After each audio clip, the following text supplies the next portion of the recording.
Hello, everyone, and welcome to the live broadcast of the recording of the Engadget podcast. I'm Sherlyn, the deputy editor, and joining me as guest host this week is once again senior writer Sam Rutherford. Hey, Sam. Hey, how you doing? Thanks for taking the time out. I know it's been quite the week for both of us and the team. I was gonna say, how are you surviving with lots of reviews and gadgets to cover? I think I bit off more than I can chew. I think I Yeah. I feel like I'm sort of feeling the same way. And like in an ideal world where like nothing ever goes wrong, I think the timeline would have been fine, but like life happens and then it's just like, ooh, okay. We have a lot of work to do.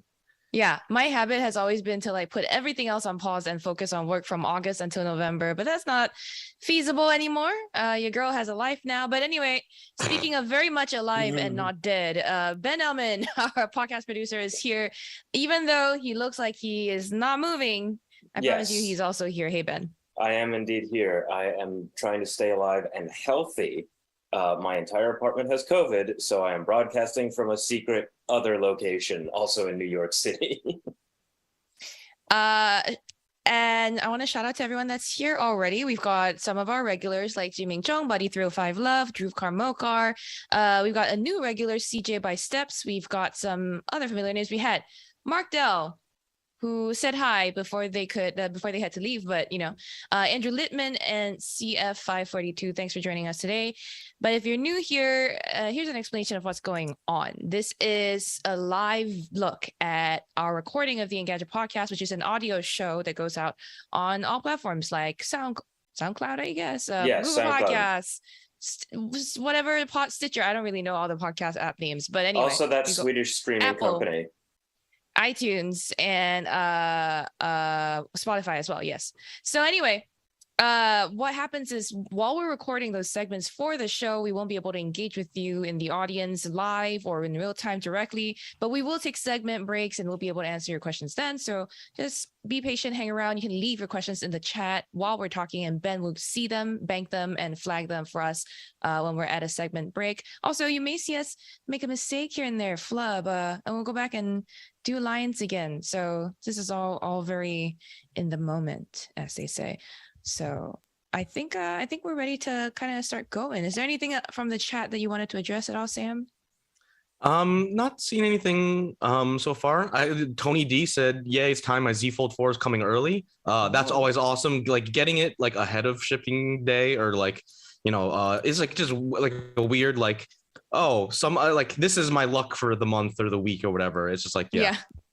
It's nice. It's a nice surprise. And last thing before we start the show, we're going to have a special guest later on in this episode, but due to time zones, they won't be able to show up right now. And you'll see them later on. And mostly we're talking about Samsung, our reviews so far with the Samsung products, but because of the special guest, we're going to record the show a little bit out of order. Today, we're going to start with our other news section, and then when our guest is ready, who I don't know, I want to delight and surprise y'all with another secret guest. I love to have secret guests. This one, I don't know if it's that secret, but yeah, there you go. And then hi to everyone that's just joined, like Shishti Mobile and so on. So yeah, I'm ready to go if you are, Sam. Yeah, anytime. Okay, so last thing that we're gonna do. Oh, sorry. Before that, question for Ben: do we do the show intro first? Still, you think? Yeah, let's do the show intro just because. Well, we do the show intro. We're gonna introduce a guest as well, I think, right? Okay, well then maybe we don't then. Are you really trying to keep it that much of a secret? Okay, we don't have to keep it a secret. It's really, I think at this point, Ben's call. No, let's just go into working, let's go into okay. other news, and we can keep it a secret if that's fun. Okay. So Biggs Mosley says FedEx is coming with my Fold next Tuesday, the 23rd. Cool. Let us know. You could send us an email at podcast@Engadget with your thoughts or any cool pictures. So the last thing that we're going to do is we're going to count down from 3. At the end of 3, Sam, Sherlyn, and I are going to make a sound that helps me sync the audio when I'm editing. We also like to let the chat sync along with us. So if you'd like to do that, put a clap in the chat, just literally the word clap. It's fun. Then we're going to do like 5 or 10 seconds of silence. That also helps with editing, and we'll actually get into the show. So thank you for being patient, everyone. So when we're ready, 3, 2, 1. Okay, some silence. I'll let you know when it's over.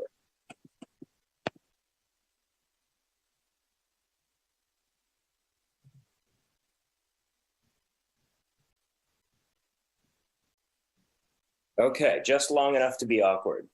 We can be ready with, or we could go for other news when we're ready. Sweet. I just want to say that contrary to what CF542 said, the special guest is not Steve Ballmer. I apologize, and I am sorry to disappoint. It's also not Michael Fisher. That was last week. Nice try, though. Damn it, we could have kept some mystery up, but I know. Can you imagine we brought back Michael Fisher again? So like, this is the Engadget and Mr. Mobile show. Oy. Also, what does Steve Ballmer know about Samsung? Is he even an investor? Or is it just he's just some guy from Microsoft? Some guy from Microsoft. All right, okay. Let's dive into other news. So outside of Samsung reviews, there has been some other news this week, particularly Apple.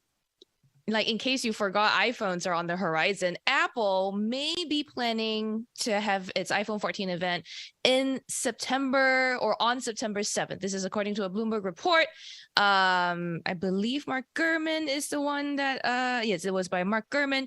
According to sources or people with knowledge of the matter, Apple is aiming to launch the iPhone 14 at a September 7th event, which is very, very soon. Typically, the Apple iPhone launch event is in mid-September, but I guess, I mean, sure, move it up earlier. I don't need a break between Samsung and Apple. Cool.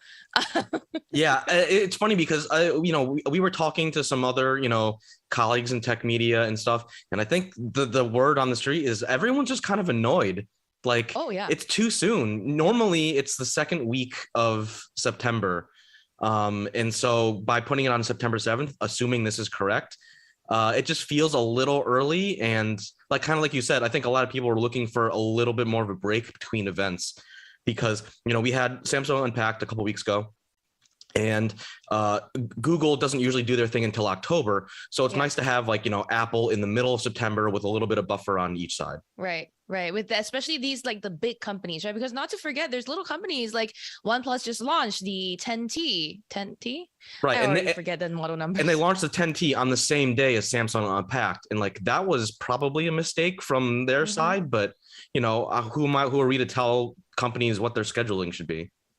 I mean, not to like be moaning and groaning about the timing here, because Apple launching its devices a little bit earlier may make room for other companies to not overlap, right, the rest of the year. Like, I think one of our biggest issues was like all the, like last year, I swear to God, last year, it was like Tuesday, Apple event, Wednesday, Google event, and then Thursday, like Amazon had a thing that was not that important, or Facebook had a thing. So it's like, all right, maybe Apple doing this is good for us. But anyway, enough of the like media insider stuff, because I can complain about that forever. At the next iPhone event anyway, according to this same Bloomberg report, we're expecting to also see new low and high-end iPads, multiple new Macs, as well as 3 Apple Watch models. I don't think any of this is really a surprise. I think we've been waiting for like a MacBook, like bigger MacBook Airs or like newer MacBook Pros with the M2. So that's pretty to be expected. And then we've got the low and high end iPads, which are for sure due for a refresh. And the Apple Watch Series 8, it's got to come, right? WatchOS 9 needs a new machine to be in. Sam, do any of these products excite you? No, I mean, kind of like you said, I think a lot of this is like, Apple has a very like, set roadmap. Like, they come out with like the lower power stuff, and then like they revamp the MacBook Pros in the fall. I think to me, this is kind of like the Apple Watch is time to shine. Just because it's like, the rumor is we might be getting an Apple Watch Pro, which we kind of saw like, Samsung do the Galaxy Watch 5 Pro, and then now this is Apple's Apple's turn to do like, their big fancy, kind of twist on the same idea. And so I think it'll be interesting to see how they do that. And I think Apple will probably have a somewhat different approach to that.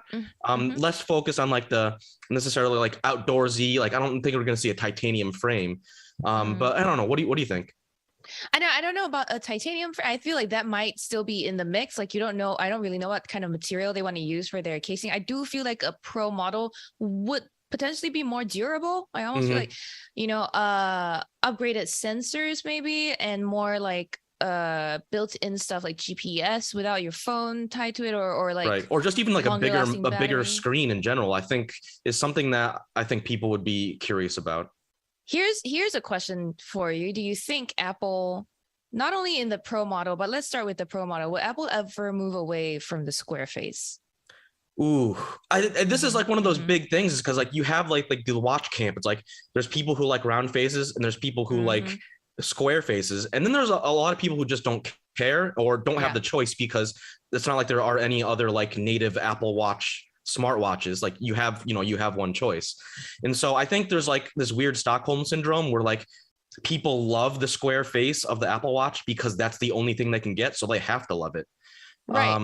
I personally would really love to see Apple do a round face Apple Watch. I kind of, we were talking about this last week, but like I'm kind of more of like a watch traditionalist. I like that round face.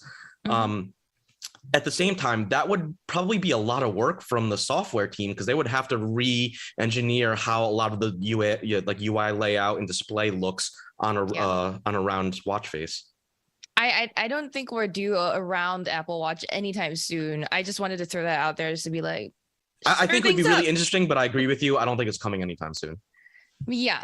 I don't really know what else to expect from, let's say, like a Pro model of the Apple Watch, but man, I hope it does better sleep tracking, I guess, even though that's not really important to me as a non-watch wearer to bed. But other things like the low end and high end iPad, right? Like looking at the product list that we expect for the next Apple event, we've got iPhones, Macs, iPads, and watches, right?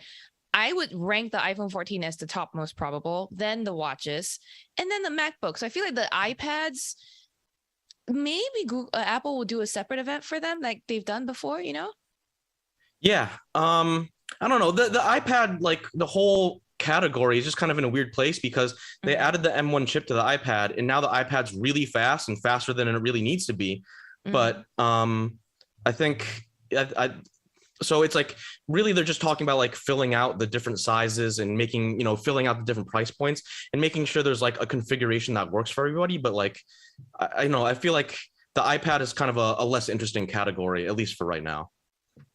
Yeah, I mean, it's just like iPadOS is kind of matured, and then what are we waiting on, M2 iPads at this point? It's like, oh, ho hum. And it's kind of weird that we're at a point with like, the iPad that's like, oh, boring, new chip that's like even more like incredible and faster than before. Oh, I don't know. Sorry, pause here, Ben. You wanted to drop out the thing about the person who got let go, right? So we're not going to talk about that. Okay, and then yes, threatened to be let go, and yeah, we're tossing that out. We're not doing it. Okay, so we're gonna go straight to the next big point, the Nintendo one, right? Yes. Okay. Just wanted to make sure we didn't miss it. Okay, well, moving on. Sam, did you hear about this new report that says there's been sexual harassment and gender discrimination at Nintendo of America? Yeah, and this is just like another facepalm event, because it seems like the whole Blizzard Activision thing all over again, but this time at Nintendo. And it's just like, you have people they're claiming that they've been discriminated against, that there's the weird report about one Nintendo employee writing about how it's okay to be sexually attracted to Vaporeon, which is just like an insane topic. It's like, he's debating about which Pokemon is sexier, and it's like, oh, okay. I don't really know how to tackle this. And then, there are more, really tangible concerns about how, some women employees are getting paid less than, their male counterparts. And it's just like, it seems like there's a lot of this going on in the video game sector in industry in general, and Yeah. it's just really sad to see this happen, especially we saw this whole thing happen at Blizzard Activision. Just like that should have been a call to action for every other company to go through their company and be like, hey, what are we doing here? We need to fix this. We need to make sure that people are being respected and people are being paid fairly, and it's just really frustrating. You're right. You mentioned that that Vaporeon post that one employee I guess shared in the workplace. I just want to make clear what happened here. So basically, Kotaku published a report where they interviewed a few employees at Nintendo. And you also, by the way, wouldn't think of Nintendo as like a frat boy culture type of place where there's a lot of sexual harassment and gender discrimination going on, because Nintendo has so much more of a Disney feel to it, right? It's more of a and then the Disney association is not great either, because Disney has been racist for so long and just toxic for a very long time as well. So maybe we should have known all along. But this report talked not only about that post about Vaporeon, like you said, is also about being paid differently, right? This one person that they interviewed or spoke to was a contractor that found out that she was being paid $3 less than a junior male tester, and that she had to struggle to get a pay increase. And she also felt like as a queer worker, she felt subjected to inappropriate comments made by male colleagues who made advances on her, and she had rejected them. And then apparently they said, "Oh, you're a lesbian, that's kind of sad." Apparently a significantly older coworker had told her that. So this is the sort of stuff that I think in the past we've heard about, right? Like I feel like we hear about these things happening at workplaces, and specifically in the gaming industry, it feels like more prevalent than most. Like gaming has always been so dominated by male workers and male players and all of that stuff. So it's good that people are speaking up now. It's disappointing to see some of our favorite brands sometimes be, mired in all of this. But I don't know. Do you feel disappointed at Nintendo, Sam? Yeah, it's more of a disappointment because Nintendo has been around for so long, and they're obviously one of the biggest names in video games, and you just want these companies to do better. And I think the other thing that kind of is really disappointing is that there was a report earlier this year from IGN about how contractors at Nintendo of America described themselves as second-class citizens. And so this kind of ties into some of the reporting that Kotaku did. And it's just you got to make sure that people are feeling respected and feeling safe and not being harassed at the workplace. This is common ground for any workplace. And, to see a report like this come out in the spring and then to have another one come out, this summer, it's just, you kind of wonder what's really going on behind the scenes. Yeah, it feels like also it's something that's in every company rather than just Activision Blizzard, you know what I mean? So I'm sure we're going to hear more about not only Nintendo of America, but lots of other big gaming companies soon. Speaking of Activision Blizzard, by the way, this week we also learned that the company was accused of spying on protesting workers. Great news. Just learn the lesson, I guess. Is what the young kids say? Is it take the L? Is that what it means? I guess. Yeah, I don't know. There's the Communications Workers of America Union has filed an unfair labor practice charge accusing Activision Blizzard of illegally surveilling workers during a walkout in July when they were protesting over gender inequity. So it's kind of like your worst nightmare, right? Like when you're protesting or when you're unionizing or whatever, and you get, fear of retaliation, or you don't know what the company's doing to you. I don't know, Sam, what did you feel when you heard about this? This kind of ties into me with there's a lot of labor issues at play in the tech media industry, or just the tech industry. And, we see Starbucks is fighting back against, stores that are trying to unionize, and Amazon is fighting back against warehouse employees that are trying to unionize. And now Activision is kind of fighting back against, some of their unionized workers. And it's just it's really sad because you see these companies, it's these people are organizing together to argue for better benefits, better protections, better job security. And like, you know, if we live in a world where companies get the final say and anything they say goes, it's not going to be a balanced, you know, you're not going to have a good balance between, you know, company goals and, you know, personal employee goals. And I think that's kind of where that like battleground is right now.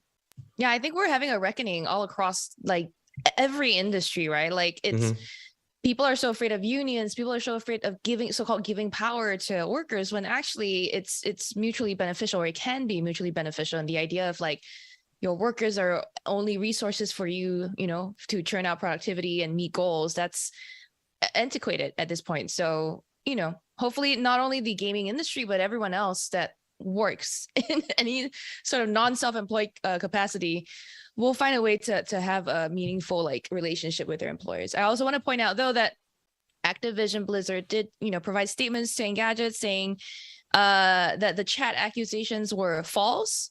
The Communications Workers Association, the CWA's characterization willfully ignores the facts while preventing the company from protecting workers against abuse. And it also argued that its only overseers for workouts were public relations staffers standing at a, quote, respectful distance to answer questions from the press. So, I mean, Activision Blizzard denies that it was spying on these protesting workers. I always want to just like provide what the company said, just so y'all know this is what the company's point of view is. So, you know, that's the story, and obviously we're going to keep following the developments as they happen.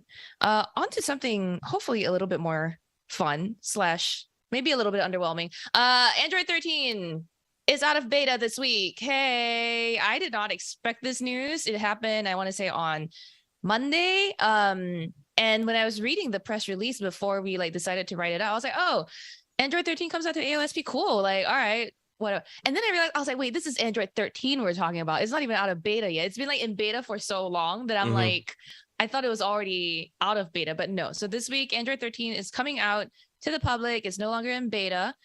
That doesn't mean it'll be stable, though. I doubt that that's the case. And this is just for Pixel phones right now. You know, we're expecting a wider rollout. It always takes some time for, you know, the OEMs like Samsung and OnePlus and whoever to kind of customize the latest version of Android for their specific phones. And to like refresh your memory, this version of Android, I personally don't feel brings a lot of major updates or improvements. Like Android 12 brought Material You. That was beautiful. This time around, we're getting like more customizable icon types that the system can generate for you. We've got like a new QR code scanner in the quick settings dashboard. We've got a new like media playback box on the lock screen. Little things like that are more obvious. The rest of the stuff seem to be a bit more under the hood. We've got more fine-tuned privacy controls. We've got like a different image picker. Again, if this sounds granular and your eyes are kind of glazing over, that is Android 13's fault, not mine. But yeah, if you have a Pixel, you can already get it today. Check for an update in your phone, and if not, just try to force update it.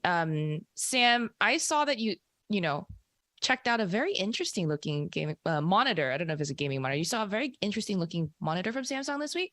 Yes, the Samsung Odyssey Arc, and it is a gaming monitor, even though it is a 55-inch display, which is like, number one, is like, who has room on a desk for a 55-inch monitor? But honestly, I tried it out. I played around with it for about an hour-ish, and it's kind of incredible. That said, it costs $3,500. So this thing is like the same price as like a high-end TV.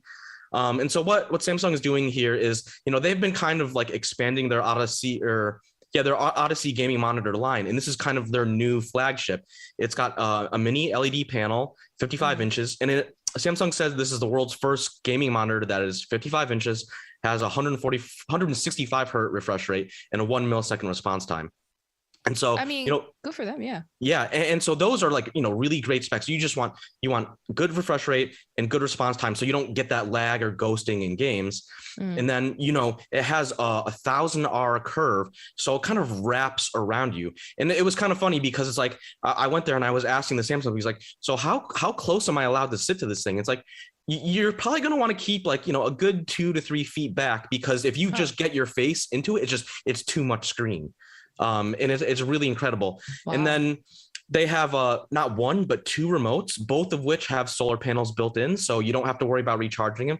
Though if you live in a cave or something, there is a USB-C port on them, so you can still plug those in.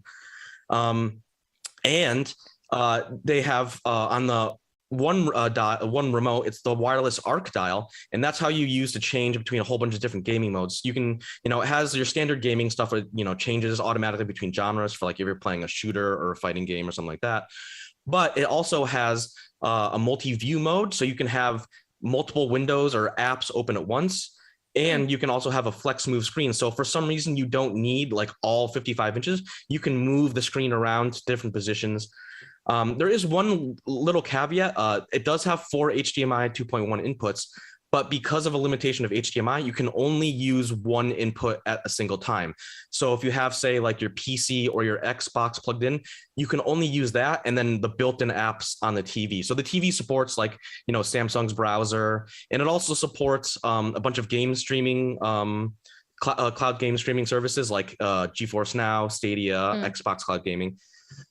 So you can only have one external output on the screen at the same time, and then you can use 2 of the apps that are built in on the monitor itself. So it runs with some kind of OS. It's not something that you like. Yep, this runs Samsung's like smart TV OS. TV, right. And so you have all those the same functionality. The only reason this isn't a TV per se is because it doesn't have a built-in TV tuner. So interesting. Yeah. So think of it more as a TV than as a monitor that you like extend or like, plug into your computer, I'm guessing. Well, I mean, you can certainly use it as a monitor, but just from like a, technicality standpoint, that's kind of the main difference. And then finally, there's the big party trick. A lot of people like having a portrait mode on a monitor, and this thing has a portrait mode too, except Samsung calls it the cockpit mode. And you can rotate it 180 degrees into portrait mode.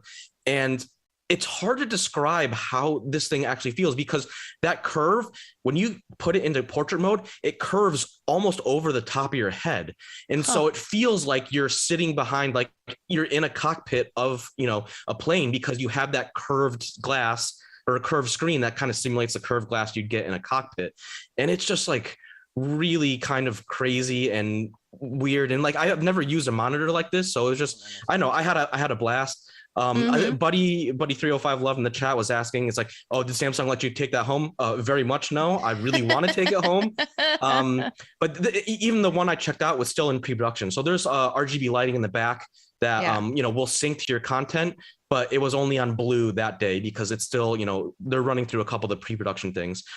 It's scheduled to go on sale sometime in September. But it was just like, and it really kind of opened my eyes. And it's like, I know this is like really bad of me, but I was like, oh, I want a desk with like 3 of those all in cockpit mode, all right next to each other.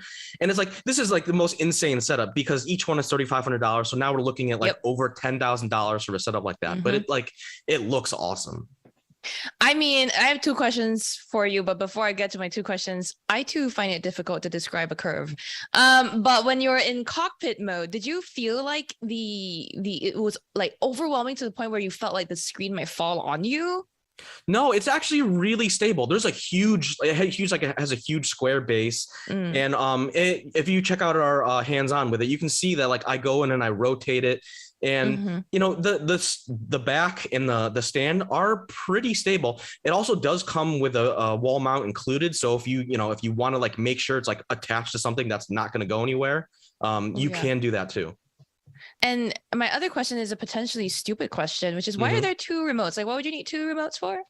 So one remote is kind of like a standard TV remote, and that's just for like changing settings really quickly.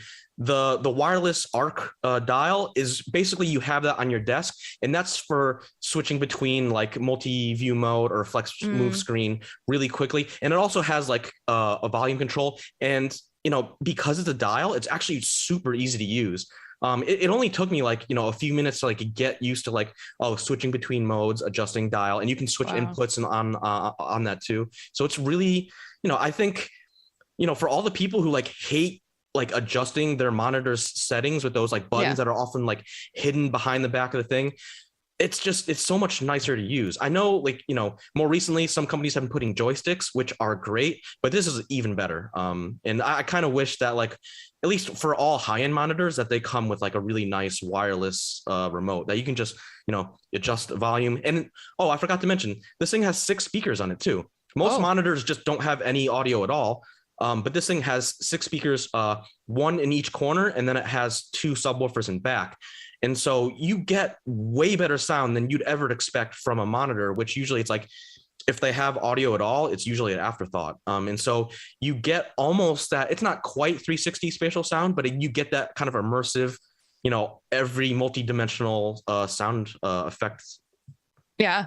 I'm not a gamer, but I am very tempted to fight you for reviewing this now. I'm just like, I think I have no idea if Samsung's even going to send stuff out, because apparently when you order this, you kind of need like a white glove delivery service, because it's so big and it's relatively fragile. You can't just throw this thing around. So they have to have people come and deliver it to your doorstep and help you get it in wherever you live.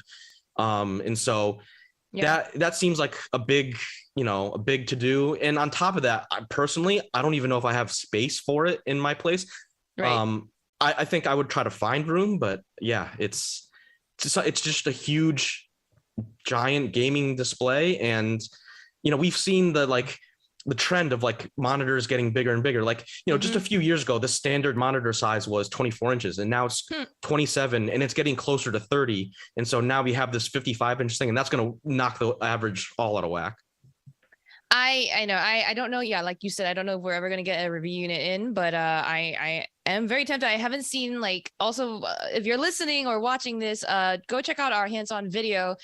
We've been playing it on the live stream of the Engadget podcast recording, and it's like straight gadget porn for me right now. I'm just like, oh yes, that thing turns. That's a good way to describe it, because it's like, that's one of these drool-worthy gadgets. So like, if you had infinite amounts of money, you'd absolutely love to have one.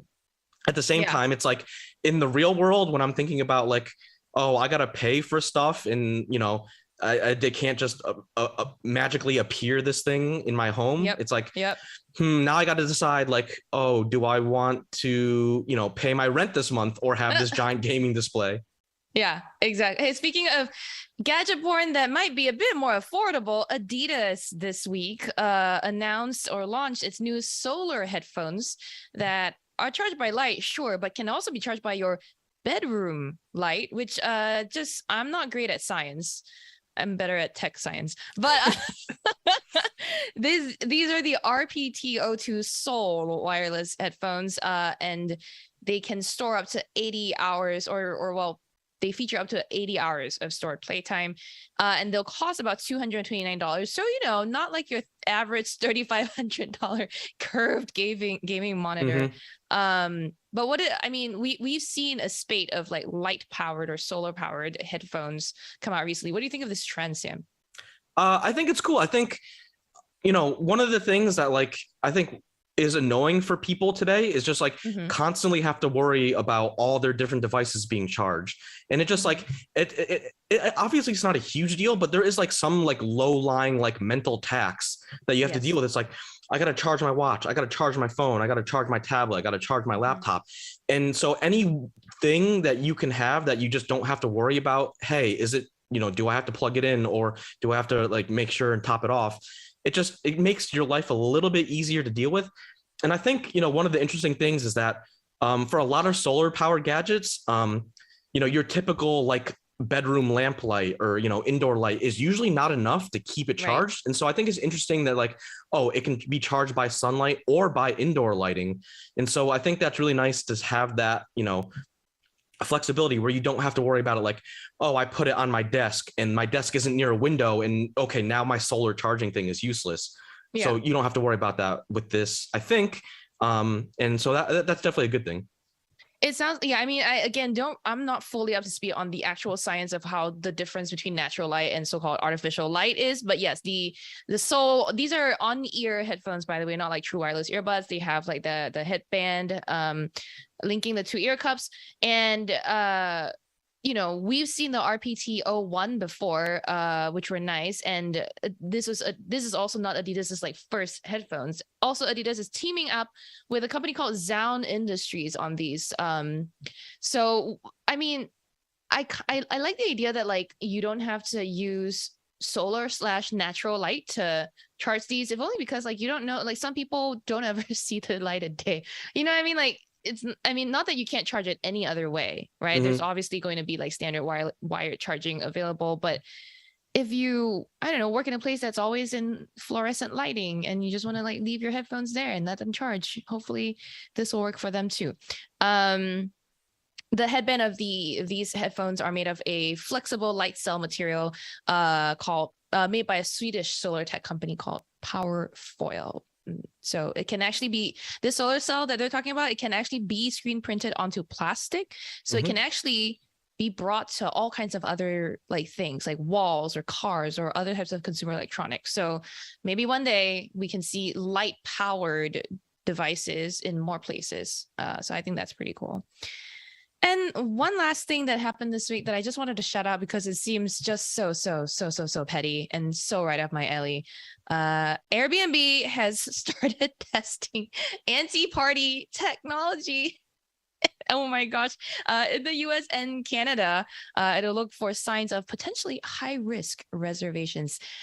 Sam, how does this make you feel? Like, are you like me and you're like curmudgeonly and old and you're like, everybody should stop partying past 11 p.m.? What do you like to do? I think it's like understandable because no Airbnb host wants to be the person where a bachelor party comes in and they just tear up the place and they think it's like, oh, we're gonna pretend to be Spinal Tap and just like go buck wild. God, yeah.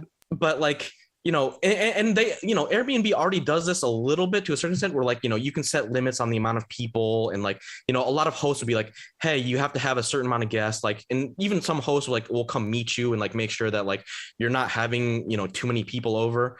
Where the thing that like gets and so my question is like, how do they really determine potentially high risk reservations, right? Exactly. And like I guess you can look at age. It's like if you have like 15, 18-year-olds in an Airbnb, okay, yeah, that's probably a good sign that like something is going to go just awry and, maybe we'll start throwing chairs in the pool or something like that. But, it's hard to tell how far like this system is going to go in terms of like screening for potentially nefarious partygoers who are staying at an Airbnb.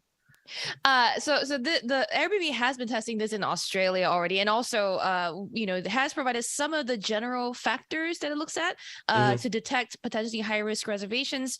They'll look at things such as how long the booker, the person's booking, has had their Airbnb account, how far away the listing is from where they're based, and their history of positive reviews. So like, obviously like a review process that helps people kind of not have an honor system, but like it's like your Uber rating, right? If you're going to keep throwing up in Ubers, you're probably not going to get another Uber in a long time. Yeah.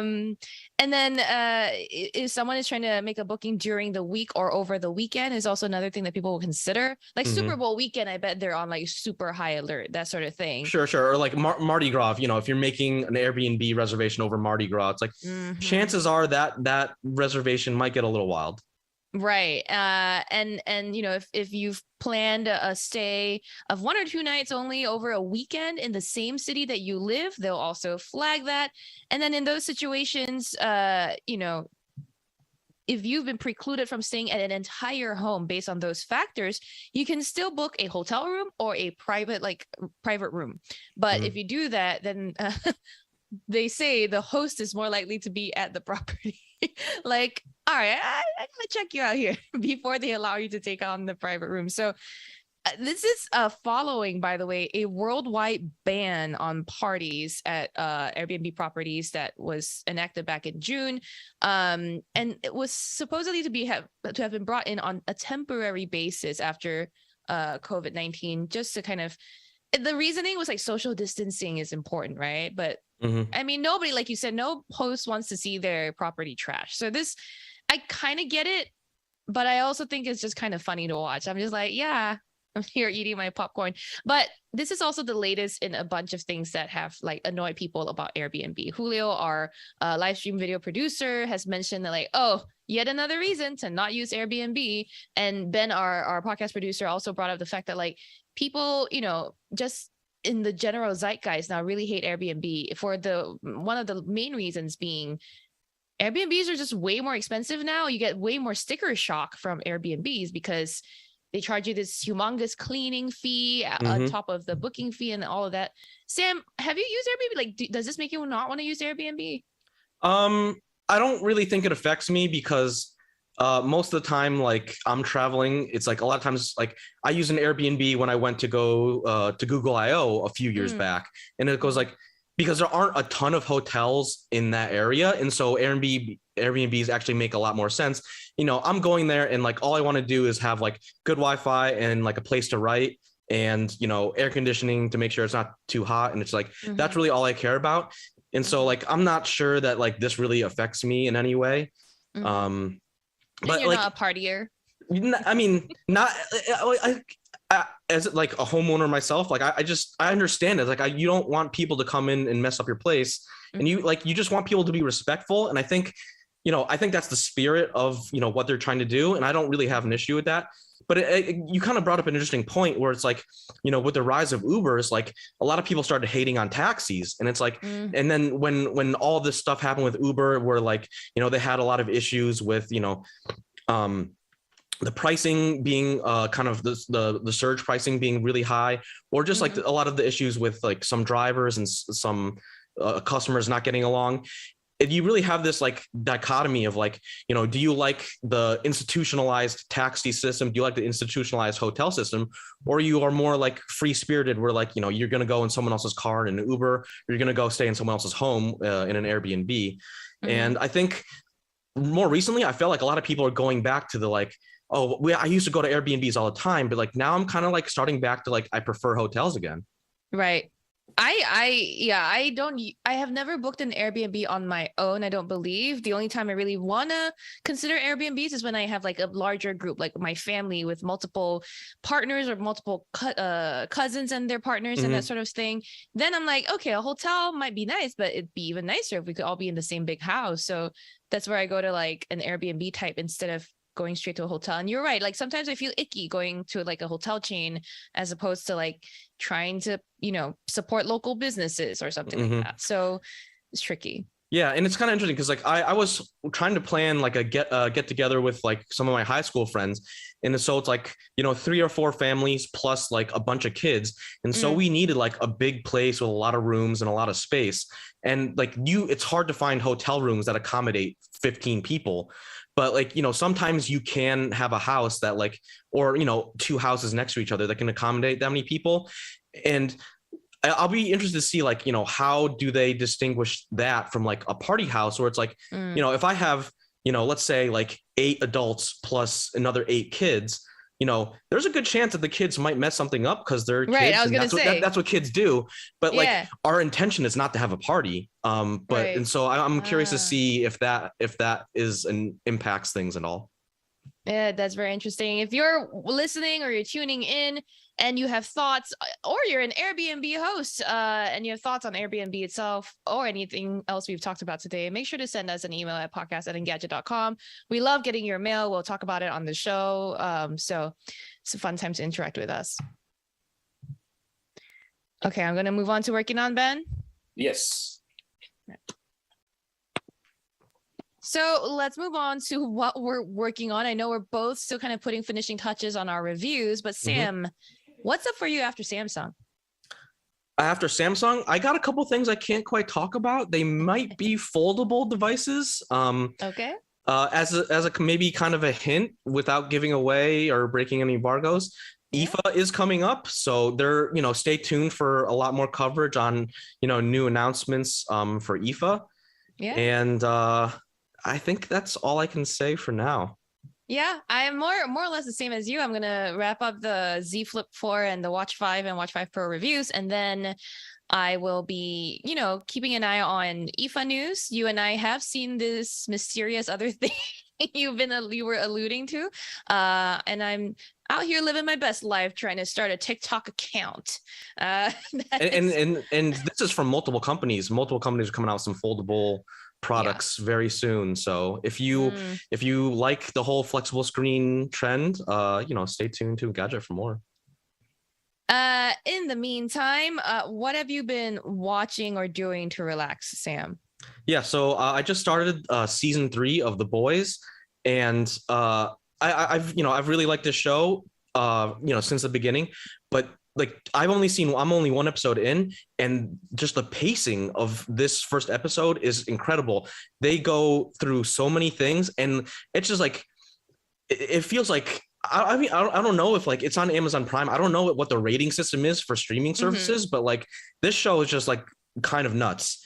Yep. And there's I don't want to spoil anything, but like I was totally unprepared for everything that they launched into in the first 15 minutes of the episode.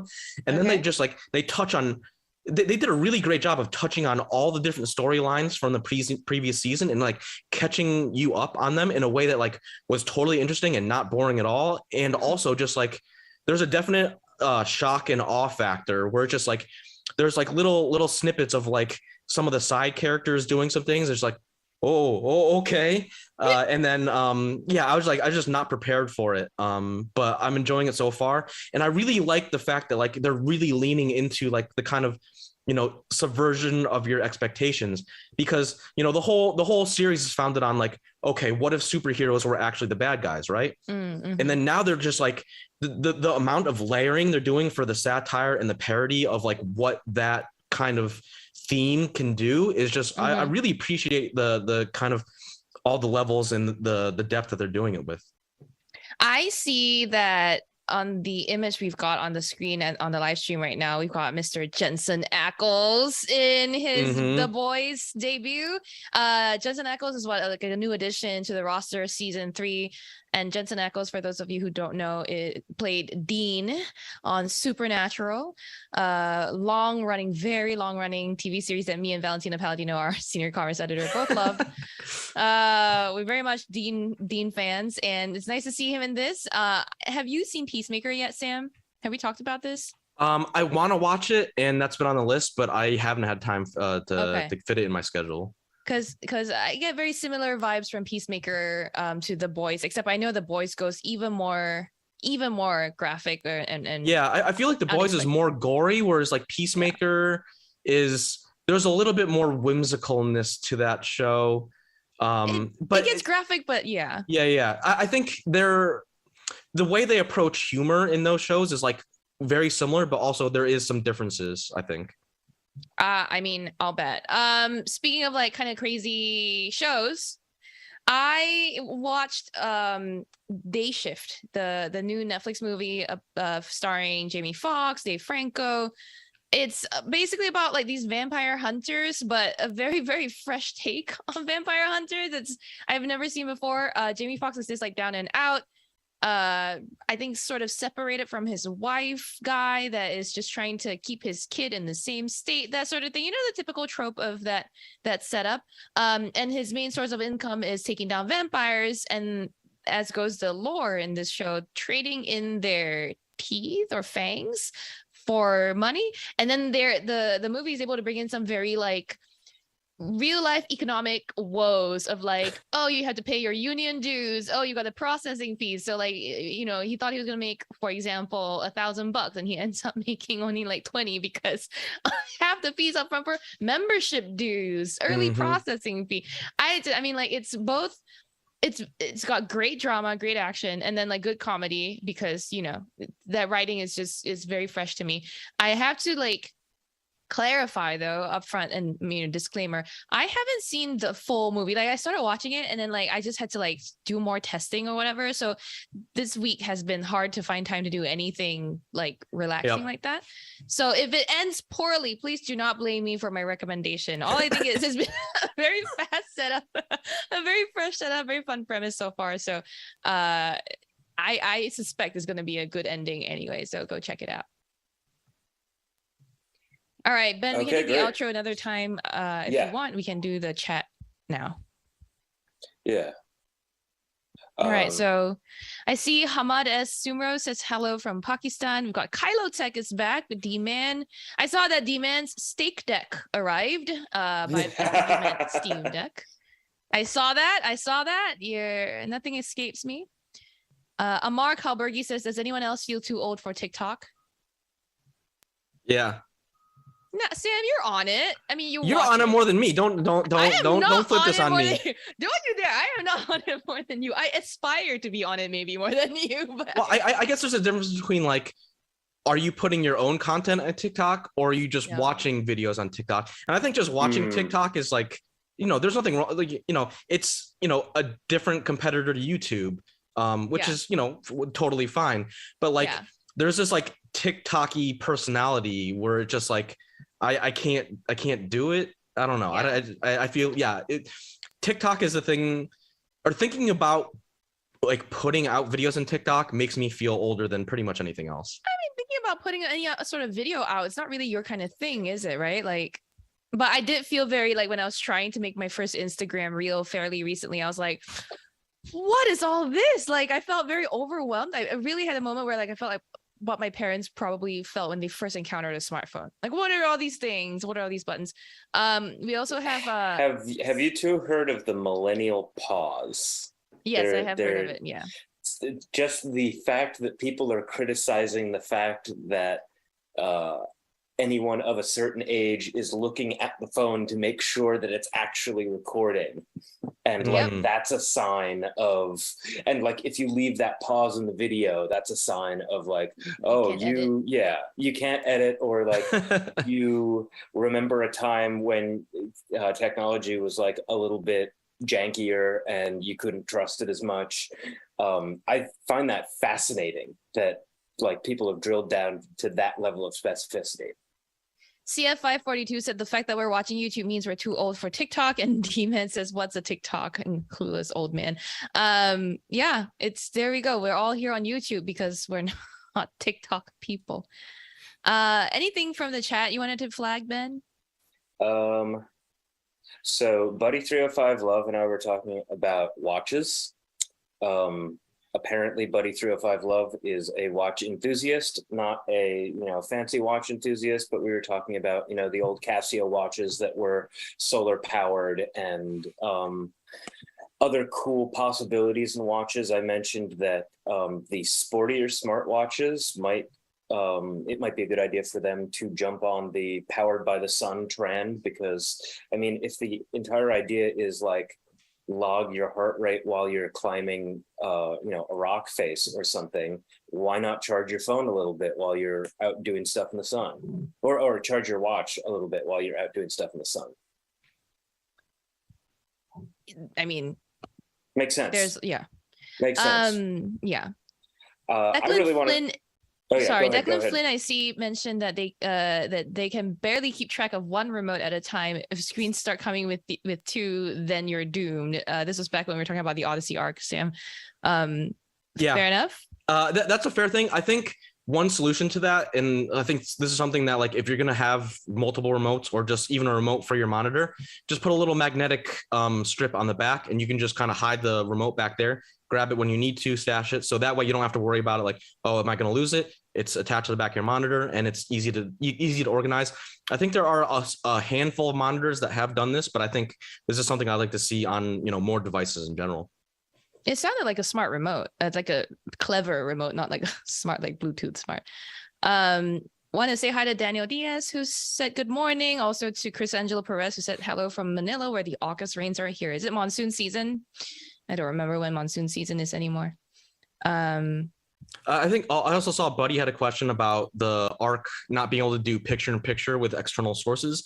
And I think that might be correct. I can't confirm for sure, but I think that is also related to the limits of HDMI. I think just because it's hard, HDMI has a limit on the total resolution that you can be carrying over.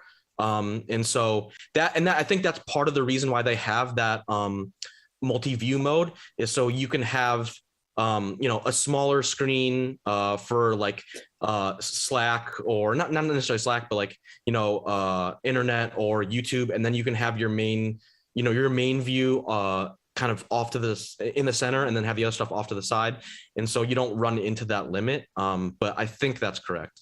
So question, Sam, does the Samsung Odyssey Arc come with sunscreen for all of the light coming off that enormous No, panel? but that's probably, I think you might have just given the Samsung marketing team a good idea. They're going to come out with a gamer sunscreen because your screen is so big and bright that you need. Yeah, and it'll be colored purple, and they'll have like a 5-paragraph press release about why they decided to make the sunscreen purple. We have not concluded, Julio. That was a mistake. That was a burn. That was a please STFU burn. That was an oopsie. Oh, D-Man mentioned Addams Family movies. The early 90s Addams Family movies are good. I know a lot of backlash was happening on Twitter about the photo they released of Luis Guzman as Gomez. I love the idea of Luis Guzman as Gomez Addams. I mean, everyone was saying like that's just comic accurate, like it's accurate to the actual comic series, and that's great. I just want to say that gave me an idea for my Halloween costume this year. So. Oh, okay. Wait, would you go as Wednesday or Morticia? I don't know. What do you think? I don't know. You're all, you have a more youthful personality. I feel like Wednesday is kind of more up your alley. You also get a little bit kick about being mean to people, and that's very much a Wednesday thing. That is true. I do like the braids, so I'll confess, I was thinking Morticia, and then now I'm like, yeah, Wednesday could be a good one too. Maybe I'll just cosplay both. I'll do Wednesday Addams for NYCC Comic Con. There you go. Ben. Does anyone else think that Luis Guzman looks like if a French bulldog became human? He just has that kind of face. I can see that. He's got a very strong jawline, which is something that bulldogs are kind of well known for.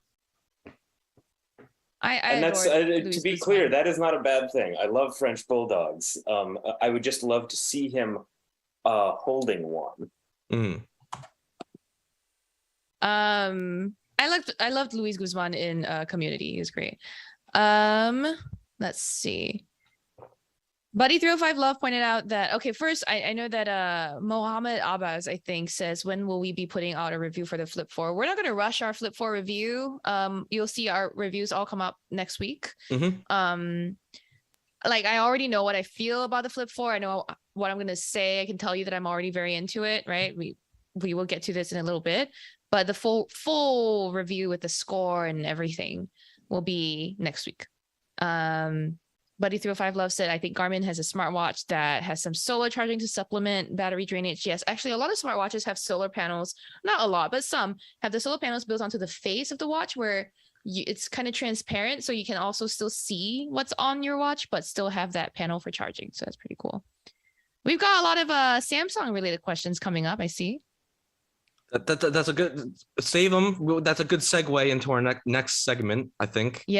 Yep, we're going to start talking about our Samsung reviews very soon. D-Man was asking about the MSRP on something. I don't know what you're asking about for the MSRP for. Buckley goes, can we dedicate an episode to the jawlines of dogs? Hells yeah. Yeah, well, why not? When we all get IBOs of our own, like someone gets an IBO, someone else gets custom IBOs, yeah, like a Boston Dynamic. Okay, yeah. I was wondering if that was the robot dog that you liked. Yeah. Then we'll talk about the jawlines of dogs in general. So that'll be fun. We are expecting our guests to join us any minute now. I'm going to ping them. You're trying to save the surprise until the very end. Yeah, why not? I appreciate the dedication to the reveal, I guess. So what we're going to do is, once our guest has joined, we're going to do the intro into Samsung, and then intro into the episode, right? Intro for the episode, and then intro into Samsung. Yeah. Okay. Yes. And then. So speaking of dogs, jawlines, and stuff, my hideout from COVID is at my girlfriend's place. I'm hanging out with her dog a lot. Her dog is a Rottweiler mix. Rottweilers don't have like that pronounced a jawline, but they do have such a blocky head, like a football helmet on their cranium. We have a non-dog related topic. We have our special guest is here. Everybody say hi to Mr. Chris Velasco. Oh, you're sounding sultry in the morning there. I do, yeah. Also, I love how Ben's first reaction when I open my mouth is to just sort of giggle at me. It's like I never left. Thanks, Ben. How you doing? It's great. Hello. It's like you never left. That's my reaction. Shout out for everyone in the stream. Nobody guessed you were our special guest. We had someone guess Steve Ballmer was our special guest. No, someone guessed it. Yeah, someone guessed it. Yeah? And they said like Velasque Field, which maybe is that a Field. Wait, does Sam not know what Velasque Field is? Sam does it's not for the know best. Yeah, that's true. No, we should please enlighten me. No.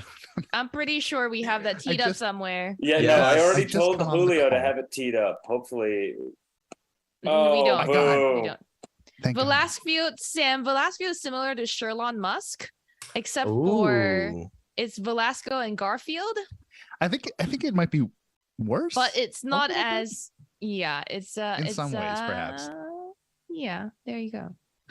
Okay, so everyone's says Gabriel. Yeah, everyone's really, really excited except for one person, Hamad S. Sumro, who says Gates, please. Yeah, let me just pull Bill Gates out of my back pocket. I don't know. I feel what are y'all I doing? want Melinda Gates. I don't know Gates about y'all. No, I want a Melinda Gates. Well, I asked and she was like, "Nah, fam, I'm hungover." So okay, so since we have Velasco on, and I think it would help to resync. So chat gets 2 syncs. Chat gets 2 chances to clap in the chat. So let's do that. Then we'll go into the intro for the whole episode, straight into like intro for Samsung and just talk about Samsung stuff. Okay, so counting down from 3. Velasco, you have your recording going? Yep. Okay, counting down from 3, 2, 1. Okay, and a little bit of silence, like 5 seconds.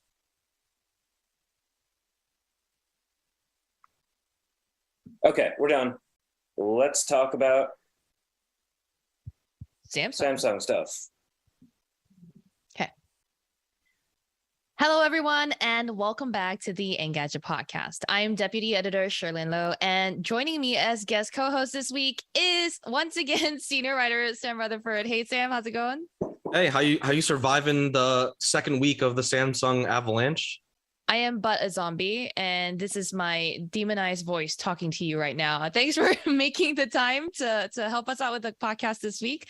I think everyone is not going to be surprised. This week, we're going to talk all about our Samsung product reviews. We have been spending a bunch of time with the Galaxy Z Flip 4, Z Fold 4, Watch 5, and Watch 5 Pro.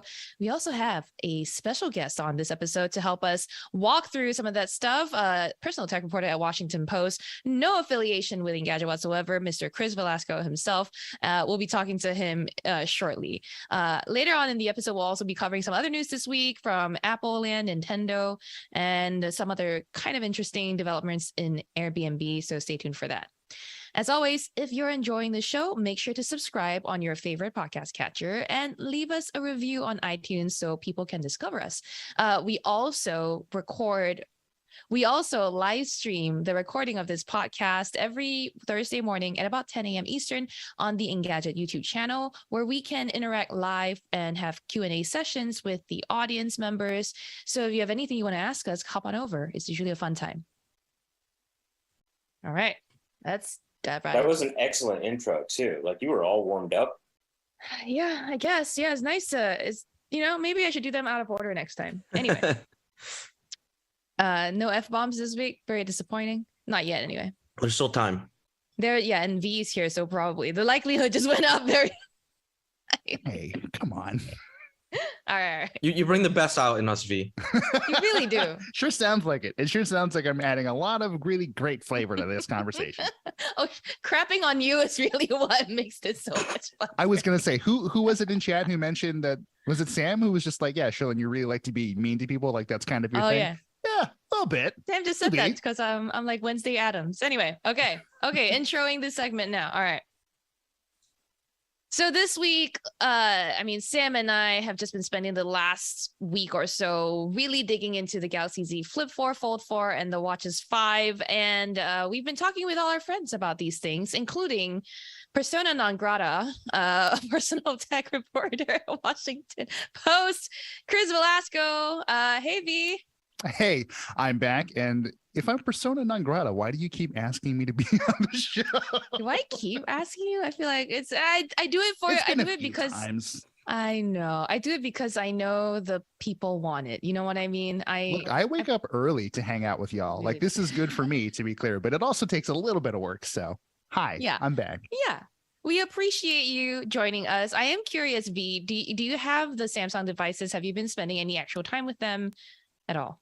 What about, so I'm wearing the Watch 5. I've got the old Z Flip 4, and then the Fold is here somewhere. And that's like it's what I've been maining for the last, since I got it essentially. But yeah, I've been putting in some time, maybe not as much as I would have been in the old days, but still kind of taking my time to get a feel for it all. I love that in the old days, meaning like when you had Sam's current job, right? When I had Sam's job, and Sam could probably attest to this, like, there are just long periods of time where all you do is like touch a phone and take pictures of a phone and go to sleep thinking of a phone and wake up 4 hours later having to work on a phone. So, you know, it's a lot sometimes, especially this time of year when things are starting to ramp up again. So we're all just trying to get by, y'all. So, I mean, Sam, starting with you, has it been more fun to review like a Fold 4 as opposed to like a regular phone? I mean, yes and no. I mean, like, you know, kind of like I'm in a similar position as V, where like, you know, my daily driver for the last year was a Z Fold 3. So I feel like I could not be more prepared to review the, you know, the 4th edition of this phone. And at the same time, it's like, you know, I'm trying to like dive in and find all the nitty gritty differences. And there aren't a ton, but there are some that are important to talk about.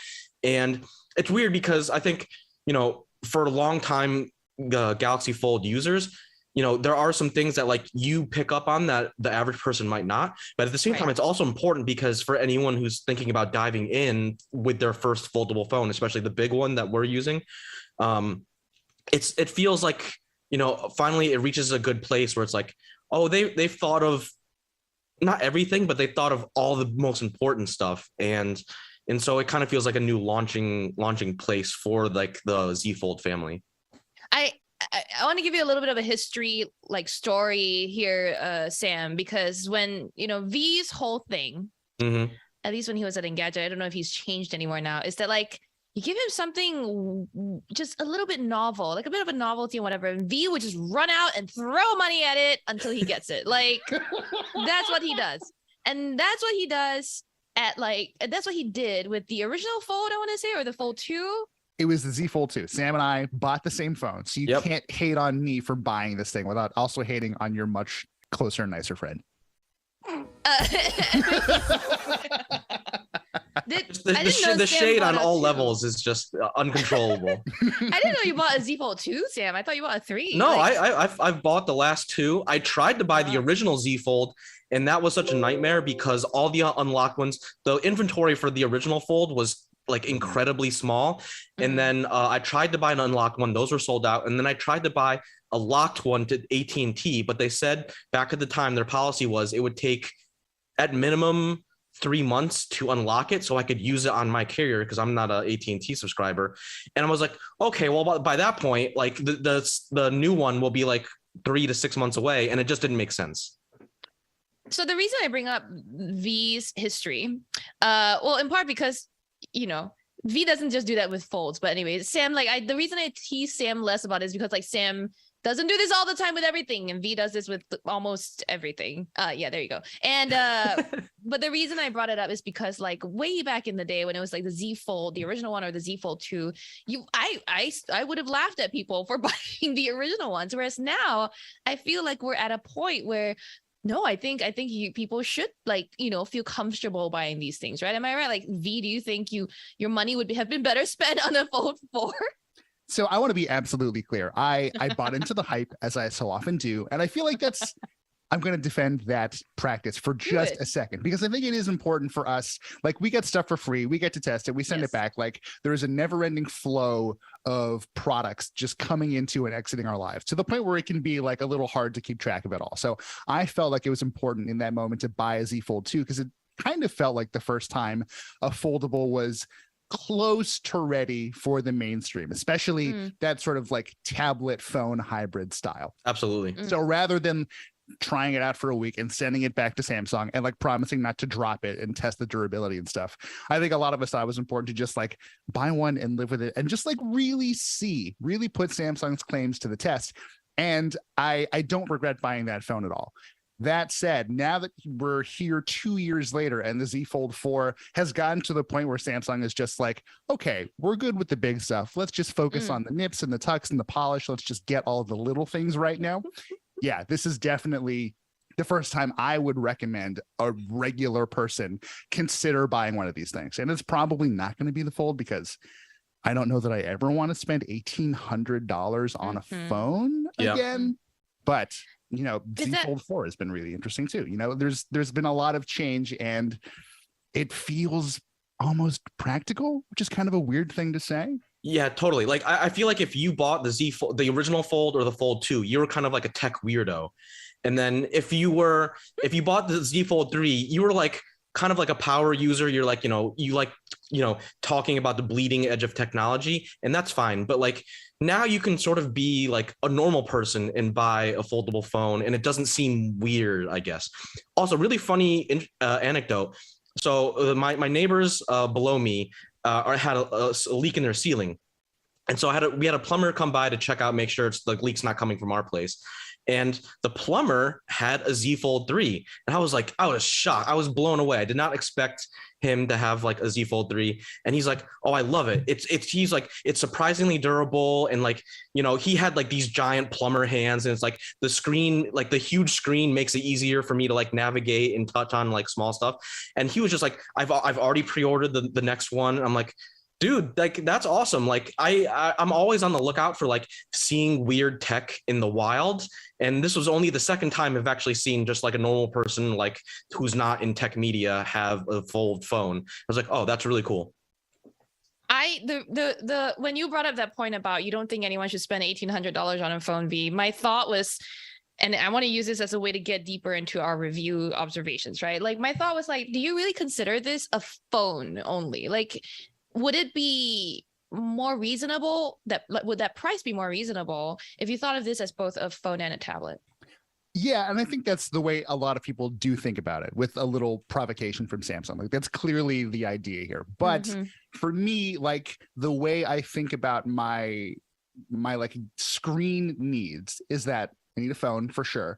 I need a laptop for sure. Something in between is nice, but I'd probably want the size closer towards the laptop end of that spectrum for it to be, because I spend a lot of time like, who doesn't lay on the couch like watching movies from time to time, or like digging into a book. And as much as I love like the Z Fold series has been I should say, the best e-reader to use on the subway, because you've got the full size you need it. But then if you're, if the people finally just like your bench is like full all of a sudden, as always seems to happen, you just sort of close it a little bit, or you just kind of fold it, and you have like a little more room to do your thing without like feeling like you're man spreading with a phone, So I think it's valuable, but I do think that if Samsung was to make a slightly bigger version of the Fold, or I forget exactly which company does this, because I don't get all of the phones anymore. Right. But there are companies that have the sort of, when it's folded, it's a little wider, so it feels a bit more phone-like, and when you open it up, it obviously like the aspect ratio is a little bit different. If Samsung went with something like that, I think that might be a little more useful. But as it stands, it's fine. I just don't think of the unfolded form of a Z Fold as really what I need out of a tablet. And I think that's probably true for quite a few people as well. Yeah, I was gonna say, like, I'm like, we were talking about this earlier, but like I'm kind of like in the idea of like I want to simplify the devices that I use, and I'm kind of at a point where I don't want to own just a tablet. Like a standalone tablet is just like one thing that I don't want to have to think about managing, keeping charged, all of that. And so while the Z Fold series, like, it's not quite a full tablet, especially because it's like definitely not as big as like an iPad Pro or whatever. It does just enough of the tablet stuff, like e-reader or like reading comics or just stuff like that, where it's like that's all I need it for. And it's like having the flexibility to have a slightly bigger screen when I want that bigger screen, and I don't have to carry on a separate device. That to me is like the real appeal of a Z Fold. So I guess my question to you, and let's start with Sam, is do you like the Z Fold 4 now that you've got almost a full week with it? Yeah. I mean, I liked the last one. I liked this one too. And they've made a handful of like smart changes. I really appreciate that there's a longer telephoto camera. I love telephoto camera or lenses on, standard cameras and especially phones.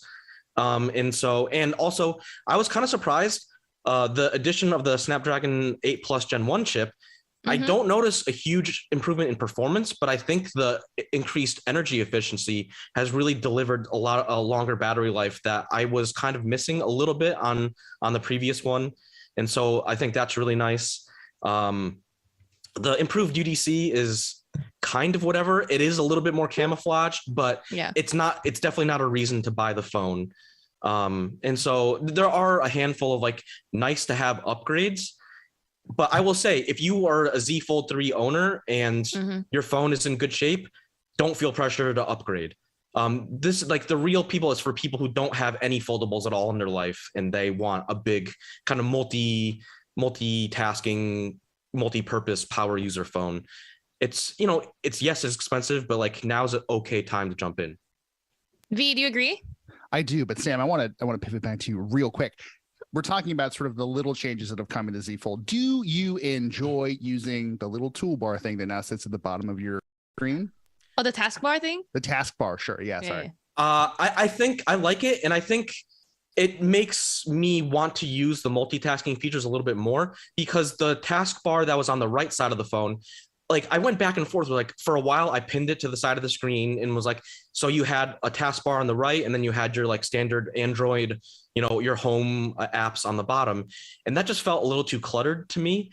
And then so I turned it off. And then as soon as I turned it off, I never used that taskbar again. And so having that taskbar there where it dynamically changes between your standard, Android apps on your main screen, and then you get that little taskbar on the bottom, I think it encourages me to use the multitasking features more, which I think is important for a phone like this. Yeah, I'm totally with you. And we're talking so Samsung devices, as a lot of people know, have like a little edge panel. The edge panel. Yes, thank you. I forgot exactly You're welcome. What Samsung's marketing speak was for it. The edge panel where you tap it and like this little palette of apps slides out from the side, and you can just sort of quickly access your shortcuts or your like app pairs if you wanted to run two side by side. And that was by far the thing that I would fat hand the most. Like my hand would inevitably touch it. So I developed a really sort of intense and possibly irrational hatred for this thing. So that was gone the moment I figured out that my hands are just not compatible with it. So yeah, I agree having the taskbar down at the bottom that sort of persists as you do other things. It takes a little getting used to sort of visually, because I'm used to leaving everything else behind when I'm doing something on the internal screen of the Fold. So having what amounts to like your bottom row of apps from your home screen just kind of with you when you need it is sort of nice.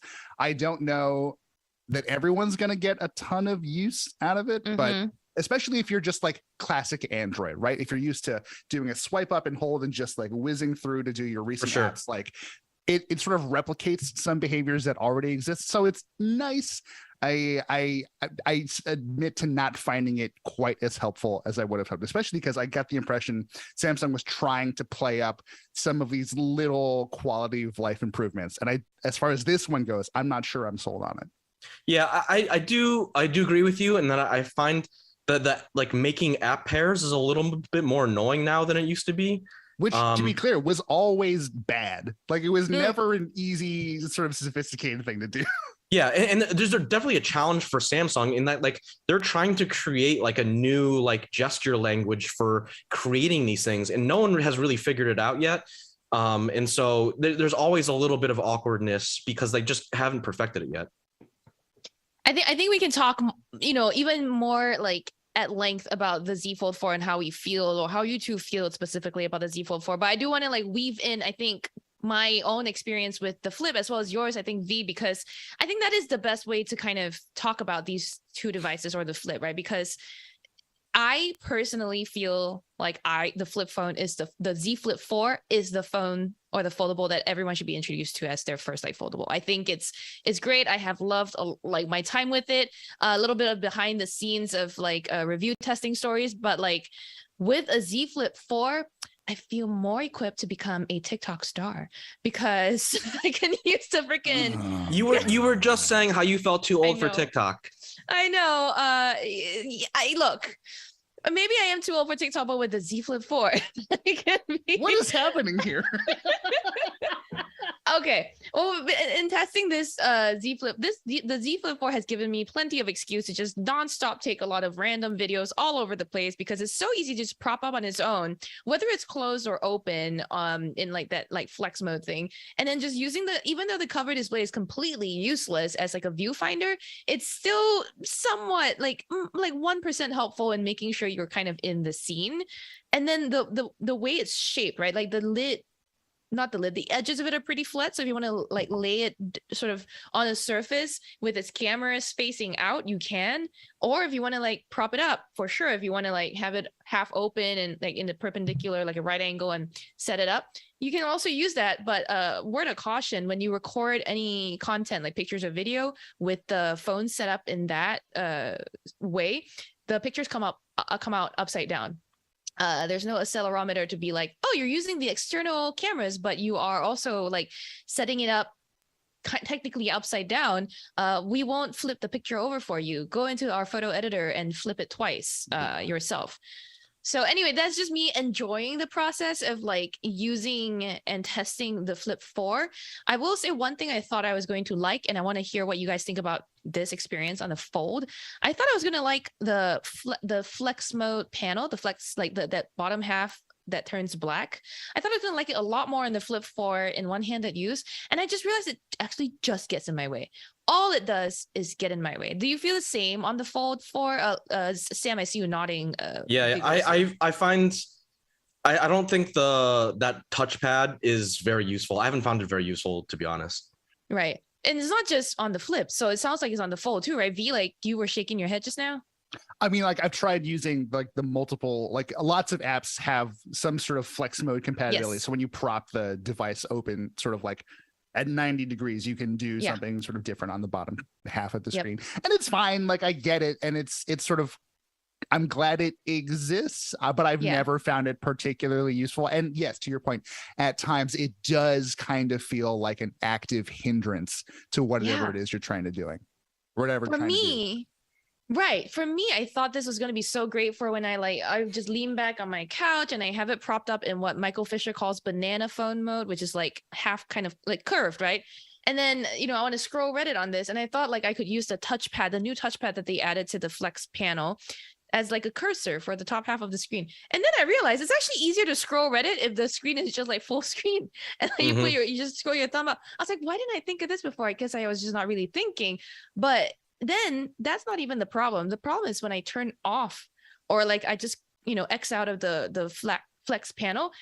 And if I happen to go into another app and come back to Reddit, the Flex panel comes back. Like it won't go away unless you fully disable the feature, which is in advanced settings. So I've been finding myself a little bit frustrated here because I thought that Samsung had made a nice software tweak to give this form factor, I guess, like a new sort of function or a new mode that would make it more useful and whatever. But it turns out it actually didn't need to.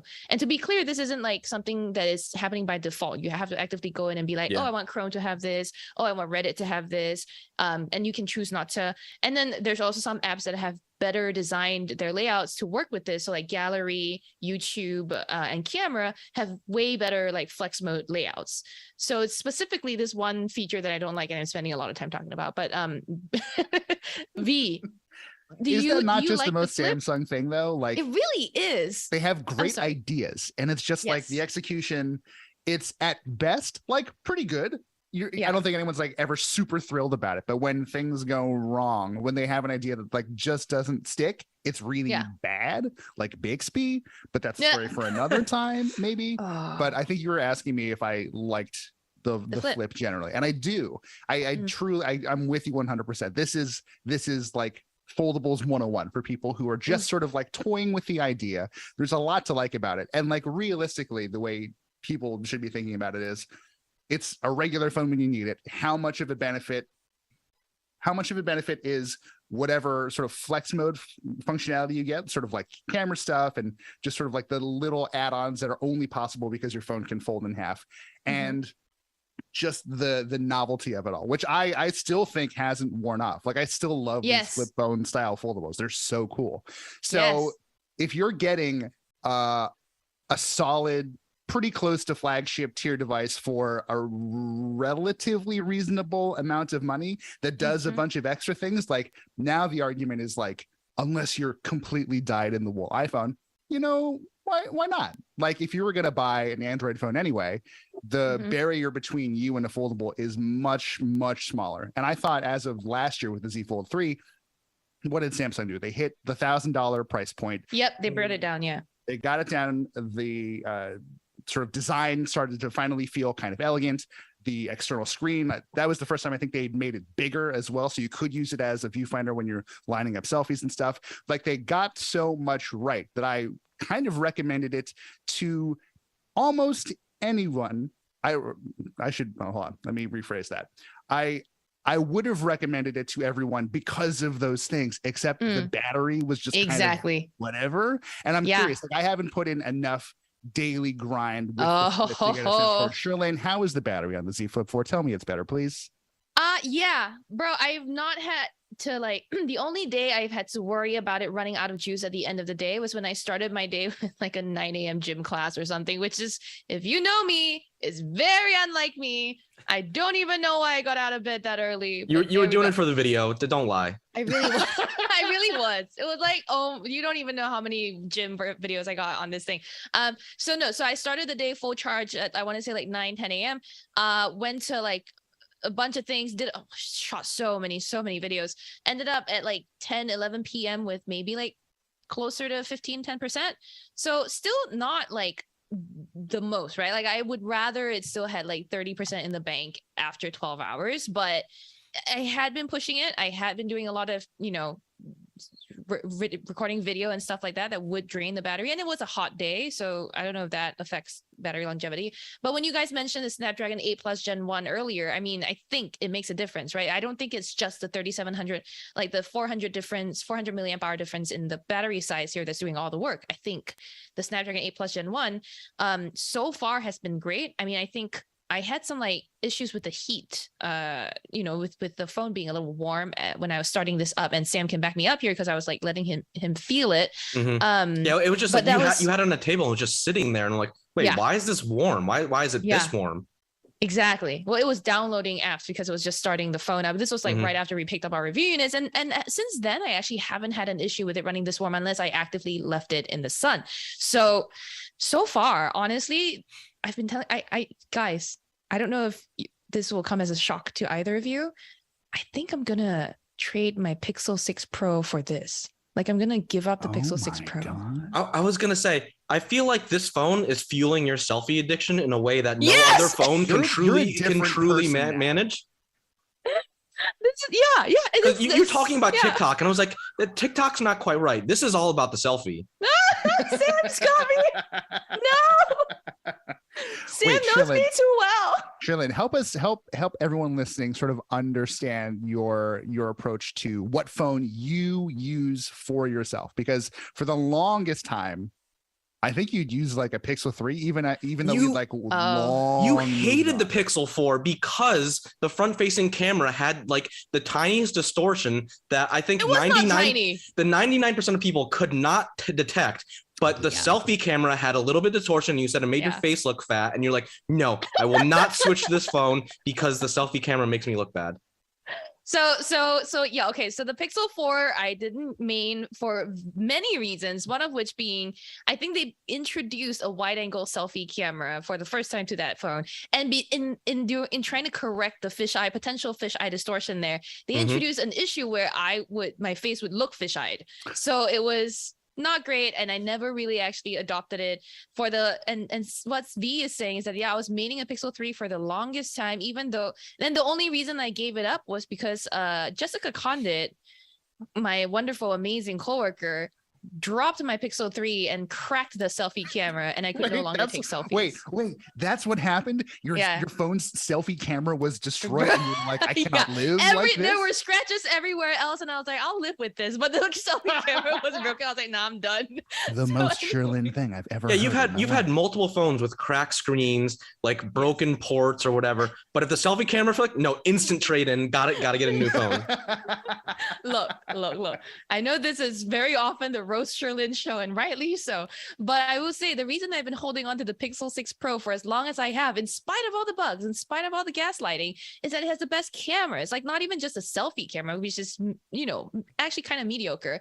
The rear cameras are great, and actually they have been great, but I am just surprised I'm ready to give that all up for the Flip 4 because the cameras actually aren't so bad. The only time I think the cameras on the Flip 4 are actually kind of awful are sure in some low light situations, like very, very low light situations. And then the selfie camera that's on the inside screen can wash you out, right? Like, it just doesn't look so great, especially not in low light. But otherwise, like, I've posted a lot of like picture samples to Instagram and having people vote on them, and all two of the sample sets that I've posted so far, everyone's voted for the Flip 4. It's kind of wild to me that like the camera quality on this has improved so much with just a pair of 12 megapixel cameras. V, do you feel like the Flip 4 has a similar like camera experience for you? It's definitely better, and like I'm in a weird place with cameras because I'm playing with the flips and the folds and whatever, but because Android 13 just dropped, I've also been like, I've gone back to the Pixel 6 Pro because it's truly just been a while, and I honestly forgot how good those cameras are. So I'm at the point where like, Samsung, like you're definitely getting better. You've gotten considerably better over the years, both in terms of, I would say, color science and just like the general usability of your cameras. But if you want, like so many people do, just like the ultimate one click and you're done and you've got a great photo waiting for you on the other end. Yeah, I'm still Team Pixel. I know. Same here. Honestly, so my dilemma now, and this is a very unique tech reviewer dilemma that I know I'm very privileged to have. It's very much like, well, do I carry 3 phones around now? Or everyone's been like asking me why I main 2 phones. And I main an iPhone because I have to cover iPhones. That's because Chris Velasco ditched me. Then I have a Pixel 6 Pro because that is honestly my favorite phone. That has been my favorite phone because of the cameras. And now, like, if I don't give one up or I don't exchange them, what am I carrying for my Android main? Is it the Flip or the Pixel, or do I do 3? Do 3. Join me. Join 3. Are you doing 3? Yeah, right now it's iPhone 13, the Fold 4, and the 6 Pro. Just because, like, yes, it's an extremely privileged line of thinking, and like we are extremely lucky to be able to do this. Yes, but we have the stuff laying around, and like truly it is in like that informs our coverage too, right? Like, yeah, exactly. We're using devices that have passed sort of through the initial hype cycle, and not to be like overly nice to you, because that's just not a thing that we do, but you do a really good job on your Instagram, especially of just like reminding people that these older devices still work, and you use them for your photos, you use them for all of these things. Like, it is nice to remind people that this stuff does have a life that exists beyond like the mayfly mentality of a gadget reviewer who has to move on to a new thing every couple of weeks. Sam, do you feel the same way? I mean, like, what do you mean, first of all? I mean, Other I'm than the Z still Fold? still mainly the Z Fold, and so Mhm. like my second phone kind of depends on use cases, and I think it's V brought up a really good point where it's like when you're testing out multiple gadgets and you find yourself just like subconsciously reaching for a different phone other than your main because it has like a better Yes. camera or something, you're like, oh. And that's really interesting because like in the before the pandemic, like I went on my honeymoon and I had my main Samsung phone, and then I brought a Pixel that didn't have like a cellular connection or anything just because I wanted that camera, and I didn't want to bring like my big camera around. So it's like I had that, and it's just like it's really interesting to see. It's like, there are obviously like every phone has its differences, but there's like certain advantages that are so good that it makes you want to carry a second device around just so you have a particular feature, at hand. I mean, that's been me with the Pixel 6 Pro for the longest time. I do think I'm still going to carry it around just because it still takes the best like rear facing photos. But I had that experience throughout this review process of like constantly just reaching for the Flip 4, making sure and that's why I've had like so much daily experience with it. Like for the most part, I take it out like midway through the day, and then the battery obviously lasts all the way through the night, and I'm taking a lot of photos and stuff like that. But I just love using it.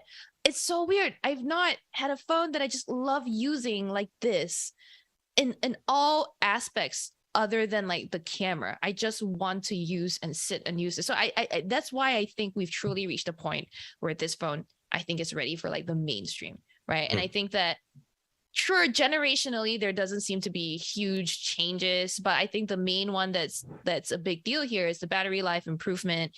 And then I think the cameras, their microns are a little bit bigger for better low light photos, and that does make a difference for me. So yeah, God, I mean the cover display is a bit more useful.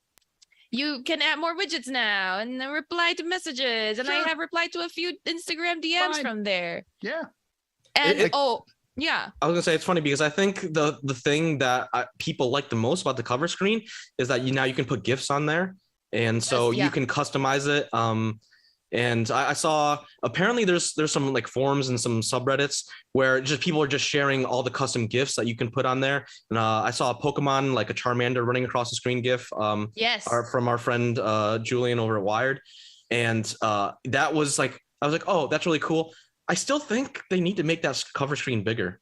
I don't know about you, but I agree with you there. Like whenever I try to use it as a viewfinder, I can never guess if I'm actually going to be in the picture. So I always, to be safe, use the wide angle camera in that case. And I would love to be able to have like a vague swipe keyboard to reply to messages to, even though I know that's ridiculous. It's still very small. But right now, when you want to reply to a message on the cover display, like I was in a meeting or something and I was like, I got a DM or something and I was like, oh, let's reply from there. You could use, it's like very primitive smartwatch days of like, yes, no, LOL, thanks, on my way. That sort of, canned message. And so you can use voice, but then I hadn't had it set up at the time for voice. So it was not like you had to open your phone to do the permissions thing. So it's still not all there, but I do like being able to like, I was trying to tan on like the roof or something when I was testing this phone out, and I needed to like leave in 10 minutes. And I was like, oh, I don't want to go through, like, I don't want to talk because there's people around me, but I was able to just use the cover display and be like, swipe, swipe, swipe, set timer. That's it. Like I didn't need to do too much. I didn't need also, I love that you can record video and photo with this small thing, because it does not look like you're taking a video of yourself when all you're holding is a half of a phone. So it's very subtle. No one will know you're taking once again fueling the selfie addiction, so you can take selfies without other people knowing you're taking selfies. I love it. This is great. This really is the phone for you. This is why. This is my very biased opinion of the Z Flip 4 as a selfie taking phone. But on to less biased opinions. Any last thoughts on the Flip before we talk about the watches? No, I want to get to the watch, but I do, just to quickly note about the sort of cover display. Like I want so badly for that screen to just take up a little more of that front face, because I want an iPod. Like I want to just be able to control, like give me Spotify, give me like a full-ish screen Spotify experience, or Samsung or whatever, like whatever you've got, just put it out there so I can actively choose what to listen to without ever having to open the phone.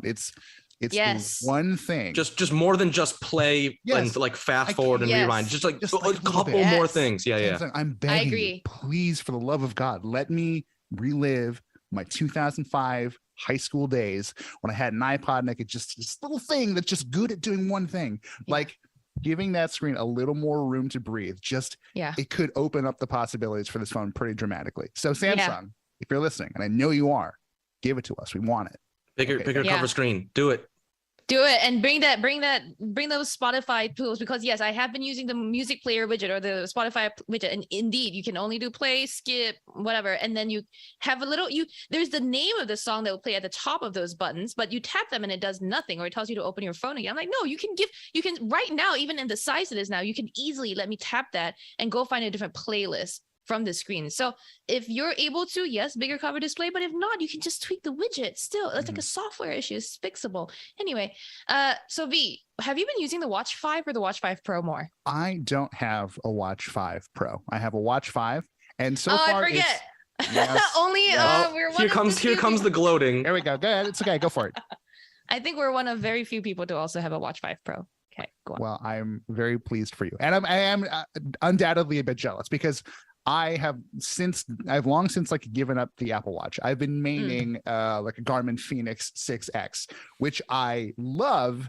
Okay. Partially because I'm trying to be a little more outdoorsy. Like I'm an old man. I should spend more time out in the real world. That's great. But also it's got a battery. You don't have to charge for 3 weeks. And that has completely reset my expectation for what a smartwatch should be able to do. So the Watch 5 has been completely pleasant to use so far. It's probably the best Wear OS thing I've ever used.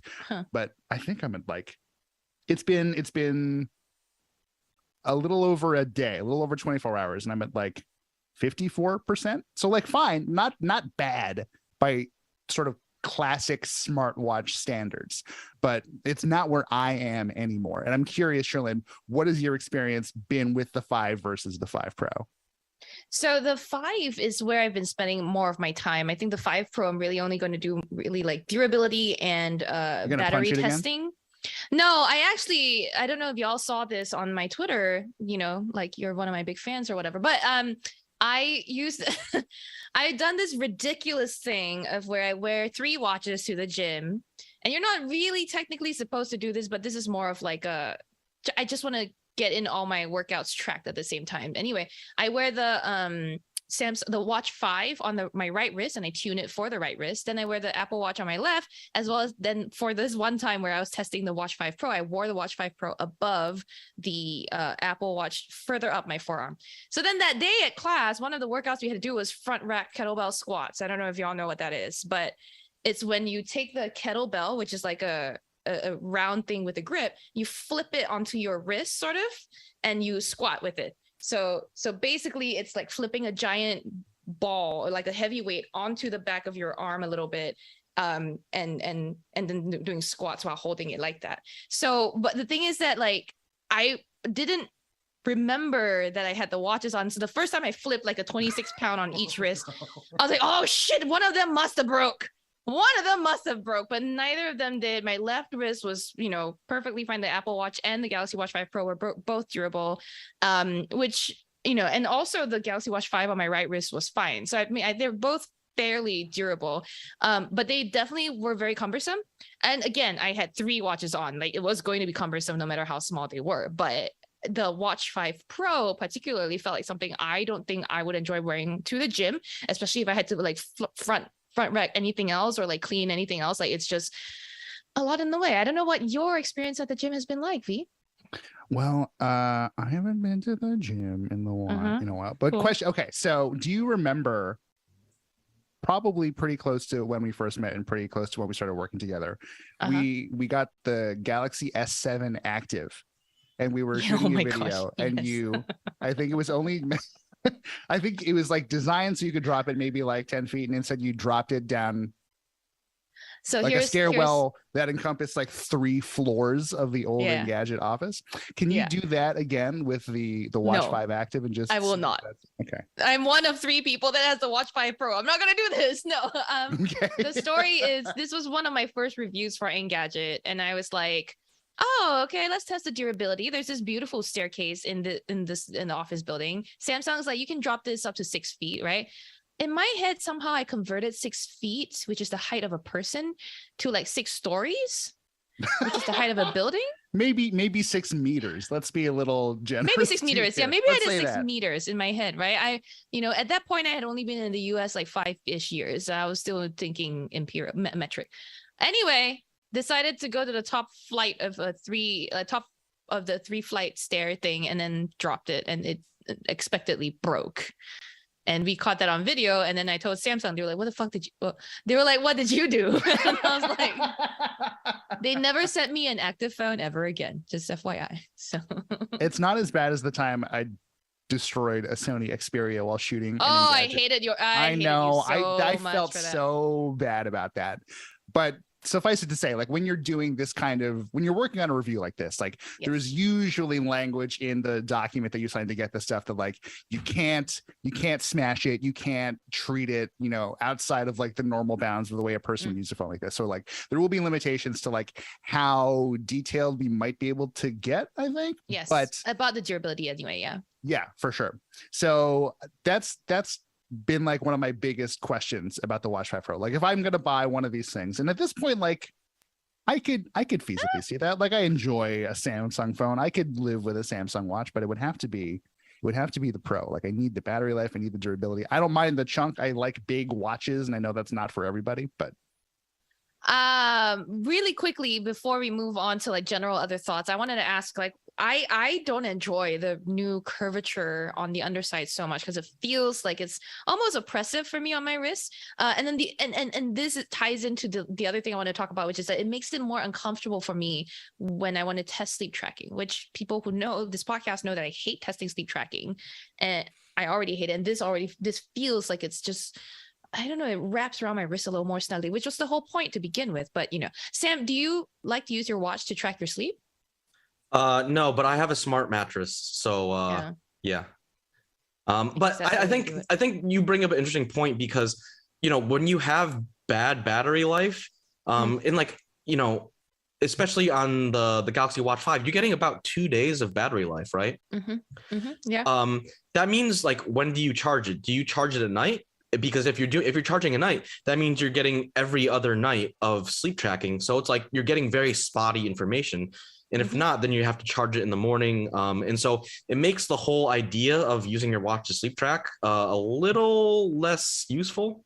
Yeah, that's a really good point. And also just to throw out there that like, as it stands right now, like we have had these watches for maybe a week, something like that. Yeah. This battery life is as good as this battery life is ever going to be. It's all downhill from here. So if you do rely on these devices for sleep tracking, give it like a year and a half, you'll probably have to be way more judicious about when you charge and like when you get to do, because like there will come a point if you use these things long enough that it will probably not make it through the night. So that's why, again, I know I'm talking about battery stuff a lot, but that's why like watches with multi-day, multi-week batteries have become such a thing for me, because at some point that capacity is going to dwindle. Like you're not going to be able to get that full extent. Is what's on the other side of that divide still going to be good enough for you? I'd rather spend a little more on a watch that I know is going to last for 3 to 4 years versus something I might have to consider replacing in 2. I mean, Garmin versus Samsung watches are kind of different beasts too, right? Like the Garmin watches are very, very specific purpose-wise, and the OS probably just drains a lot less battery, probably does a little bit less stuff in terms of stuff. The screen technology is also like not nearly as nice. So there's trade-offs for sure.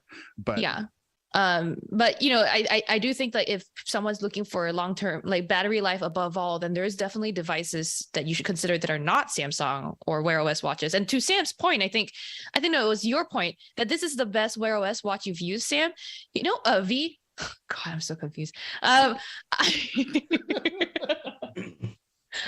was surprised because I was like, I'm taking this as a compliment, Sam. Yeah, it is. I was gonna do the opposite way. Okay. Same page. Fair. Yeah. Makes sense. I was just like, oh wait, this is a Wear OS watch. Like I keep forgetting. I keep thinking like, why is Titan so shitty all of a sudden? And I'm like, oh, for a Wear OS watch, this is good. You know what I mean? Like I'm like, oh yeah, like there is that touchless bezel, touchless. There's that like digital bezel there that I barely even use on this model. Like it's just not great. I prefer swiping. And then if there were a mechanical bezel, I would use it. And just in general, this watch so far, to your point, has like, yes, lasted about as long as an Apple Watch for me.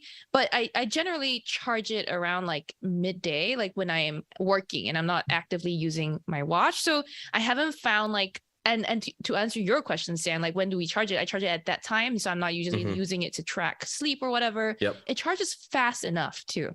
Like in something like 30 minutes, you get like 50% up. So if you're only, and if I also charge daily because it becomes like a habit thing as opposed to like a, wait. Yeah, I've heard a lot of people have taken to like charging their phone like after they like first get up in the morning while they're like brushing their teeth and like doing like their morning routine. And so like by the time like they've brushed their teeth and they've had their coffee or whatever, then the phone's back to normal. And if if you can do that, if you find that in your routine, yeah, that makes a lot of sense. I do want to say that like I feel like I've said this a lot, so I don't want to repeat myself too much, but like I feel like I'm like mentally preparing myself for the death of the rotating bezel because Samsung hasn't said this yet, but the fact that they didn't put it on either of the Watch 5 or the Watch 5 Pro, and they're still keeping the Galaxy 4 Classic on sale, I feel like this might be the death of the rotating bezel, which makes me sad. I kind of get it because it's like makes things like a little more complicated from the manufacturing standpoint, but this is like my like mental RIP to the rotating bezel, which I love, and I'm still using the Watch 4 Classic, and it's just like being able to dismiss notifications or like spam calls or calendar reminders just by like I don't even have to look at the watch. I just like rotate it left or right because I know like left the is direction. Yeah, and it's just like it's so fast and it's so easy. And I'm sad that it's not going to continue. Probably they haven't said it for sure, but this is like my eulogy to the rotating bezel. I'm with you. We have talked for like almost a full hour about Samsung, so I think we have to save our other thoughts like long-term battery performance, for example, for another time. But V. Still so confused. V, do you have any final thoughts? And also say hello to Velasquez here on the live stream. Hey, great. Well, they updated it. They updated it to say the Washington Post on your Nice. Thanks, y'all. Love that for me. I love that for you too. No parting thoughts. I mean, like I think we've covered a lot of ground here, but it's always a pleasure to hang out with you guys and just sort of talk shop again. It's good for the spirit. So I'm glad to be here. Thanks for joining us. And I have to make a disclaimer that everything I said about Chris Velasco was a teasing and not any, genuine malintent, that sort of thing. So where can people find you online, Chris Velasco? Well, it's funny you should ask because I've just changed a bunch of stuff. You can find me at Chris Velasco on Twitter. If you want to follow Velasquefield on Instagram for whatever reason, check out your pal Velasco because that's a thing that I do now. YOURPALVELAZCO, isn't that right? Exactly. Thank you. I wasn't going to spell that for myself. All right. Well, thanks again for joining us. We'll talk to you soon. Thanks. Bye. All right. We do have some time for like one or two questions. This was a long convo. Is there anything you wanted to flag, Ben? We had a few comments. One from, so you were talking about like battery performance in relation to heat, and we had a comment from Turbine that said the S22 Ultra has the Snapdragon 8 Gen 1 that gets hot all the time. Those are two different things, but also like a heat management issue. As I understand it, usually it's like the cold that actually affects battery performance. Is that right? In cold weather, apparently, like battery life is shorter. Yeah. Yep. Yeah. So other things, CF542 said, I should work for Engadget considering the crap I keep buying. Suppose there are worse addictions. in relation to Velasco saying that maybe you should live the 3-phone life. But like, here's a question: how do you even do that? Can you have like 3 phones tied to one phone number? I don't know anything about that. No, you just use the other 2 with no SIM card, and then you go back to Wi-Fi and do whatever else you need with Wi-Fi. Okay, all right. You can also port your like your main number. A lot of the carriers have a number porting service, so you can have the same number on. But do you have phones. do you have signal on all 3 at the same time? Yep. Oh, nice. But I don't do that. Here. What's really worked well for me in this case is having a Fi account, like a Google Fi account, and you can just get like data only SIMs that they're really inexpensive. You just toss them in whatever you're trying out. You get pretty good coverage generally, but like it's just enough to kind of get you connected when you need. You can't make calls. So basically, anyway. There's like several different approaches. My approach is I don't want these other phones to be going off when I'm out too. Yeah. So like I do the Wi-Fi only approach, and then Sam's approach is the porting numbers, and then V is Google Voice, Google Fi, which I think both of them would cost extra money too, right? Yeah, I think what it is, it's like, so Fi, I feel like Fi has changed over the years. So the Fi that I have now is not necessarily the service I thought I had a while ago. So it's a little weird. Okay. I think it's like I'm on the pay as you go. So it's like $20 for like the main phone. And then I think you get the data SIMs for free. And then I think it's just like pay for whatever you use. And that's generally not much because they're always like secondary, tertiary phones. So I don't think I pay more than like $30 to have like extra 3 phones going at the same time. Okay, so if you were to get a text message, though, would it come up on all 3 phones? Texting, no. But what is texting? I have given up texting. So a WhatsApp message would be on all 3 phones because exactly. Well, maybe not necessarily, because WhatsApp is still really annoying where you can only connect your WhatsApp account to a single device, to a single phone number. Yep. And so if you like log into a WhatsApp account on a different phone, you'll get logged out on the original device. And that's something I really am like constantly annoyed about WhatsApp for. Oh yeah. That's why we're on Telegram, right? Like that's why we're all on Telegram. Exactly.